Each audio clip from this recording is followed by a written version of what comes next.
It was 7:12 in the morning when my phone rang and I heard my father's neighbor on the other end, not my father. That should have told me everything. "He fell sometime last night," she said. Her name was Ingrid, 78 years old, lived 3 houses down, brought him soup when it snowed. I came to check on him this morning because his newspaper was still on the porch. "He's on the kitchen floor, Hank. He's conscious, but he can't get up." My father was 77 years old. He had a bad hip he'd been putting off getting looked at because he didn't want to be a burden to anyone. That was the kind of man he was, the kind who would lie on a cold linoleum floor all night before calling his son. I hung up and turned to my wife. She was standing at the kitchen counter in her robe, scrolling through her phone with one hand and holding her coffee mug with the other. She didn't look up. "My dad fell," I said. "He's been on the floor since last night. I need to get over there." She set her mug down slowly. "Is he okay?" "He's conscious. I don't know yet. I need to go." "Okay," she said and went back to her phone. I grabbed my keys off the hook by the door. Then I remembered. My car was at the dealership. Brake line. They'd called me the day before to say it would be another day, maybe 2. I'd forgotten because I hadn't expected to need it at 7 in the morning on a Tuesday. "I need your car," I said. She looked up then. "I have my appointment at 9, she said. I stared at her. "What appointment?" "My hair appointment. I've had it scheduled for 3 weeks. I want to be clear about something." I did not raise my voice. I have never been a man who raises his voice. I stood in my own kitchen at 7 in the morning and looked at the woman I had been married to for 26 years, and I said, as calmly as I could manage, "My father is on the floor. He cannot get up. He has been there since last night." She looked at me for a long moment. Then she said, "Can't you call an Uber?" I called an Uber. I want to say that out loud because I know what you're thinking. Why didn't you call an ambulance? I did consider it. But my father was awake, he was talking, he wasn't bleeding. Ingrid had gotten him a pillow and a blanket, and he kept saying he was fine. He just couldn't stand up on his own.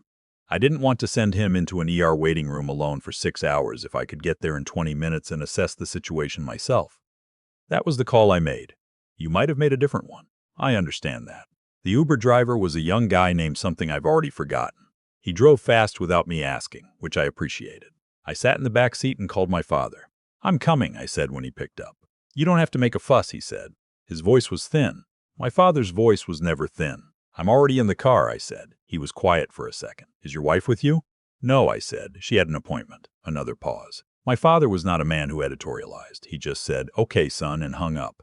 When I got there, he was still on the floor. Ingrid had stayed with him. God bless that woman. She was sitting on a step stool next to him with a cup of tea for herself and a glass of water for him, and they were talking about something on television like it was the most natural thing in the world. My father looked up when I came through the door, and the look on his face was not relief exactly. It was something more complicated than that, like he was embarrassed and grateful and sad about something all at once. We called 911 at that point because I could see from the angle of his hip that something was wrong. I'm not a doctor, but I've had enough years on this earth to know what a broken bone looks like under skin.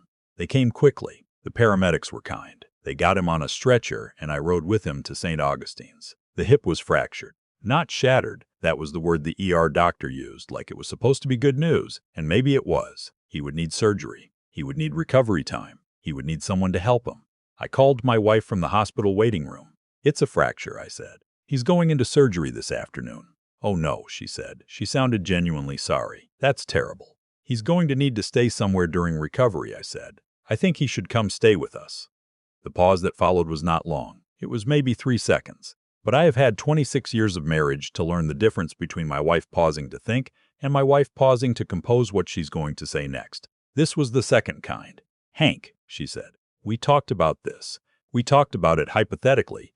We talked about it and we agreed that it wasn't something we were set up for. We don't have the right space. I wouldn't know how to help him. He'd be more comfortable somewhere professional. He's my father." "I know he is," she said. "And there are places that specialize in exactly this kind of recovery. Good places. I can look into it if you want." I said I had to go and hung up. I sat in that waiting room for 4 hours. I drank 3 cups of bad coffee. I watched the afternoon news on a television mounted too high on the wall. I thought about a lot of things. I thought about the year my father drove 14 hours when my older son got sick. Not because anyone asked him to, just because he heard something in my voice on the phone and got in his truck. I thought about how he'd slept on our couch for 2 weeks and never once complained, and never once made us feel like he was doing us a favor. I thought about my wife sitting in a salon chair at 9 in the morning while her father-in-law was being loaded into an ambulance. I thought, when did I stop noticing? Because the thing is, And this is the part that took me a long time to understand. It wasn't the hair appointment. That was just the moment it became impossible to look away. But I'd been looking away for a long time. I'd been explaining things away and smoothing things over and telling myself it was just her personality. She wasn't a warm person. Not everyone expresses care the same way. She loved me in other ways. But she had looked at me that morning and chosen a hair appointment. And something in me went very quiet after that. Not angry, just quiet. My father came through surgery well. The surgeon said he'd done this procedure hundreds of times, and my father was in good health overall, and he expected a full recovery. I cried a little in the hallway when she told me, which surprised me. I'm not a crier. My father would have been embarrassed for me. He woke up groggy and confused, and the first thing he said when he saw me was, "Did you eat anything, Dad?" I said. "You look pale," he said. "There's a vending machine down the hall." I laughed. I couldn't help it. "I'll get something," I said. "Good," he said. And then after a moment, looking at the ceiling, "You're a good son, Hank." I didn't know what to say to that, so I just stayed. My wife came to the hospital that evening. She brought flowers, which my father couldn't smell because of the anesthesia, and she stood at his bedside and asked him how he was feeling, and she was perfectly pleasant. She knew how to be pleasant. I had always admired that about her. She could walk into any room and make people feel comfortable and handled. It was only now, watching her do it in a hospital room, that I understood what it actually was. It was performance.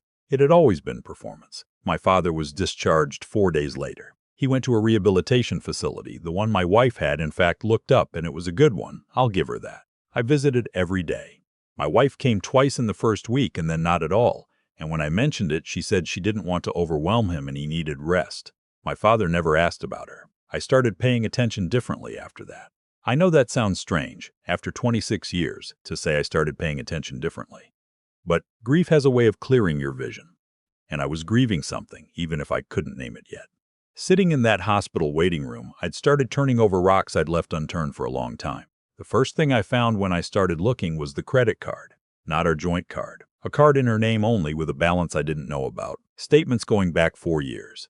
$43,000.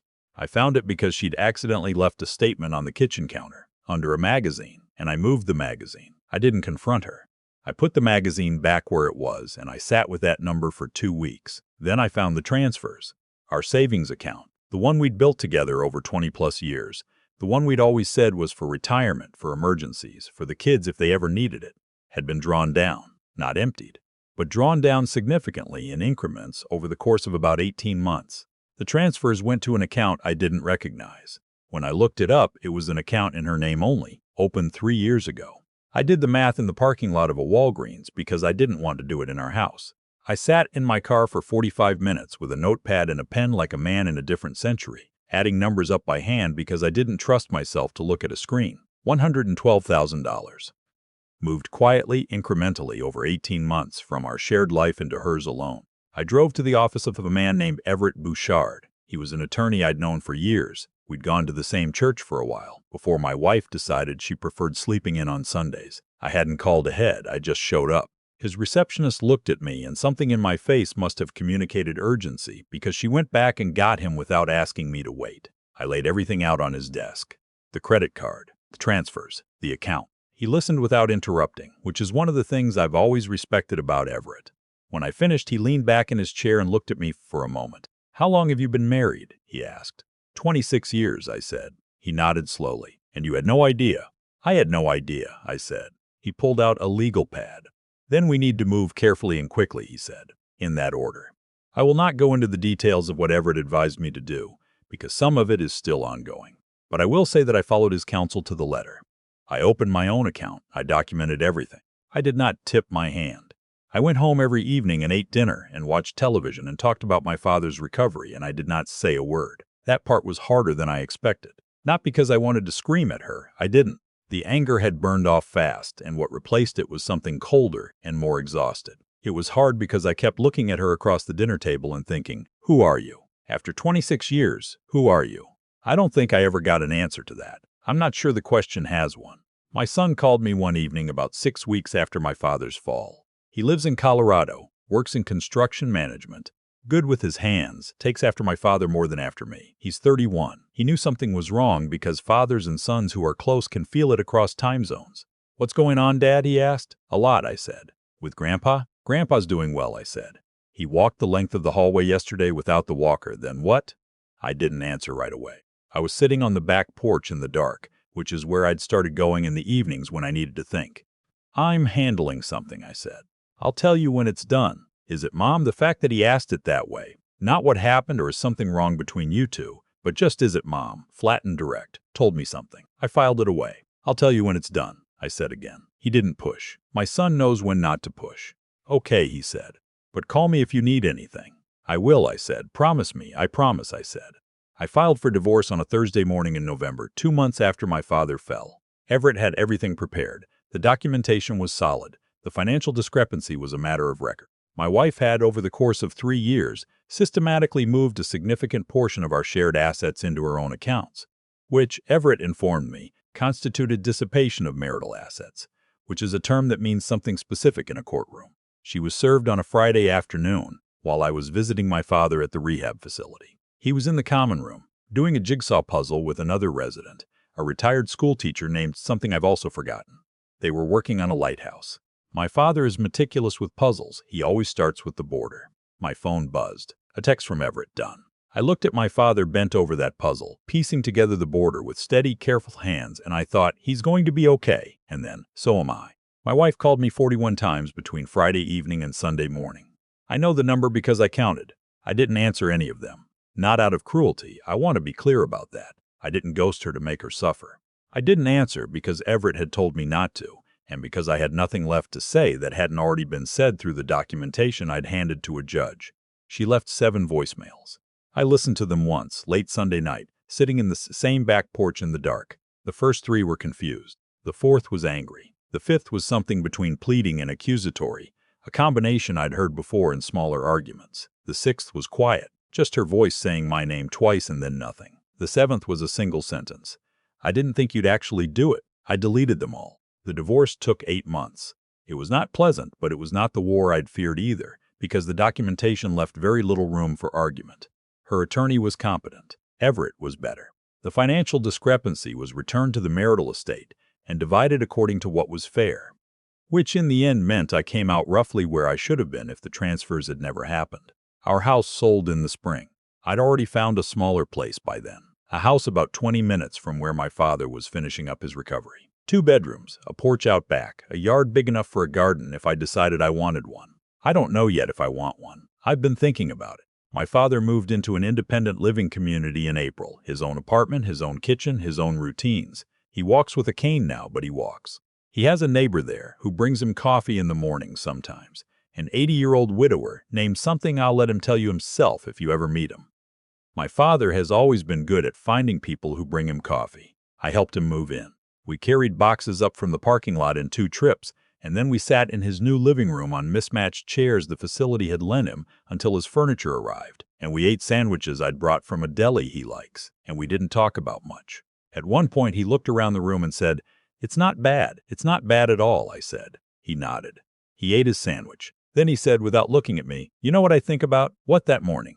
He paused, lying on that floor. I kept thinking, Hank will come. I just kept thinking that. I wasn't even scared, really. I just kept thinking he'll come. I didn't say anything. "And you came," he said, simply, like it was just a fact he was noting. "I came," I said. He nodded once and went back to his sandwich, and that was the end of it.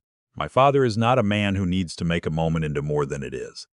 I think I've always loved that about him. My son flew out in June, and the 3 of us went fishing at a lake about an hour north of the city. My father caught 3 bass, and my son caught 1, and I caught nothing, and my father was insufferably pleased about this. He is 77 years old, and he had a fractured hip 6 months ago, and he stood in a boat and caught 3 bass, and he made sure we both knew about every single one of them. I have never been happier to be outfished in my life. On the drive back, my son asked me how I was doing. "Really doing," he said, "not just fine." I thought about it for a while, watching the highway. "I feel lighter," I said. "I know that sounds strange." "It doesn't," he said. "I thought I'd feel worse," I said. 26 years is a long time." "It is," he said. "But I think I'd been carrying something heavy for a while," I said, "and I didn't know how heavy it was until I put it down." My son nodded. He drives the same way I do, hands at 10 and 2, eyes on the road, patient in traffic. He got that from me. I don't know what else he got from me, but I hope it was enough of the right things. "She called again," he said, "my mom. Last month." I glanced at him. "What did she say?" "That she wanted me to understand her side of things." He kept his eyes on the road. I told her I didn't need to. I didn't ask him anything else about it. That was his relationship to navigate, not mine, and I've tried hard not to put my kids in the middle of something that was never about them. My father fell asleep in the back seat about 20 miles from the city. He snored lightly, his chin on his chest, his fishing hat still on his head. My son and I drove in comfortable silence for a while. Then my son said quietly, "I'm glad you went that morning, Dad." When Grandpa called, Ingrid called, I said. He wouldn't call himself. Right, he smiled a little. "I'm glad you went anyway." There was never a question, I said, and there wasn't. That's the thing I keep coming back to, turning over in my mind on quiet evenings on my back porch. There was never a question about whether I would go. I didn't weigh it or consider it. My father was on the floor and I went. That's what you do. What I didn't understand then, what took me months and one early morning phone call and 41 unanswered calls to understand, was that some people do weigh it. Some people stand in a kitchen with a coffee mug and look at a husband whose father is on the floor and they make a calculation. And they come up with hair appointment. I don't say that with rage anymore. I said it with rage for a while, in the quiet of my own head, in parking lots and waiting rooms and on back porches in the dark. But rage takes a lot of energy, and I'm 63 years old and I have better things to do with mine. I have a father who walked the length of a hallway without a walker. I have a son who drives with his hands at 10 and 2.